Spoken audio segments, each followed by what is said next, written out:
بسم اللہ الرحمن الرحیم۔ تخت سلیمانی۔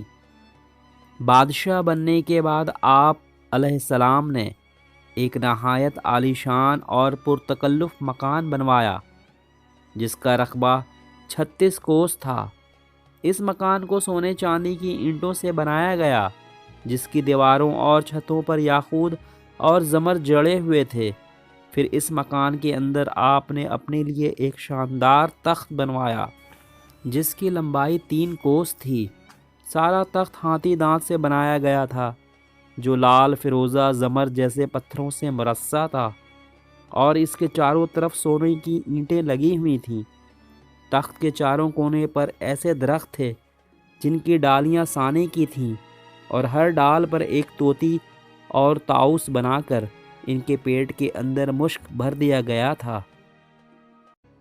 ان درختوں کے خوشے انگوروں کی طرح تھے۔ اس تخت کے نیچے اور دائیں بائیں 1000 سونے کی کرسیاں لگائی گئی تھیں جن پر لوگ بیٹھتے تھے۔ ان کے پیچھے جنوں اور انسانوں میں غلام کھڑے کیے گئے تھے۔ یہ تخت جنات نے بنایا تھا جو آپ کی رعایا تھی۔ جب حضرت سلیمان علیہ السلام تاج شاہی سر پر رکھ کر اس عظیم الشان تخت پر قدم رکھتے تھے تو ان کی ہیبت سے تخت اس وقت حرکت کرنے لگتا، اور طوطی و طاؤس بھی اللہ کے حکم سے اپنے پر پھیلا دیتے تھے جن سے مشک وغیرہ کی خوشبو نکلتی تھی۔ اللہ تعالیٰ کے فضل سے حضرت سلیمان علیہ السلام ہر جانور کی بولی اچھی طرح سمجھتے تھے۔ جب آپ تاج شاہی سر پہ رکھتے تو تمام پرندے تخت کے اوپر معلق ہو کر آپ کے سر پر سایہ کرتے تھے۔ جس مکان میں تخت سلیمانی تھا اس میں کئی محرابیں تھیں جہاں عابد و زاہد لوگ بیٹھ کر عبادت الہی کیا کرتے تھے۔ حضرت سلیمان علیہ السلام ہمیشہ اللہ تعالیٰ کی ان نعمتوں کا شکر ادا کرتے اور ہر وقت اللہ تعالیٰ سے مناجات کرتے رہتے تھے۔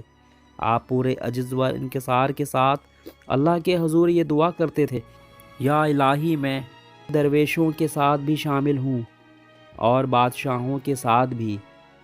صرف یہی نہیں بلکہ میں پیغمبروں میں سے بھی ایک پیغمبر ہوں۔ اے میرے مالک، میں تیری نعمتوں کا کہاں تک شکر ادا کروں۔ اللہ تعالیٰ نے ہوا کو حضرت سلیمان علیہ السلام کے تابع کر دیا تھا۔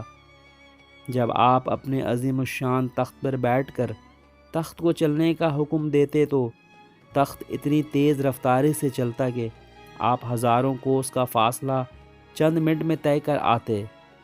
آپ صبح کو ایک شہر اور شام کو دوسرے شہر میں ہوتے تھے۔ آپ کے باورچی خانے کے لیے جنات نے بڑی بڑی پتھر کی دیگیں بنائی ہوئی تھیں جنہیں پادل پانی سے بھر دیتا۔ ان دیگوں میں روزانہ کئی ہزار اونٹ اور کئی ہزار گوشت فند پکتے، اور خلق اللہ صبح سے شام تک آپ کے لنگر کھانا سے کھاتی پیتی۔ السلام علیکم ورحمۃ اللہ۔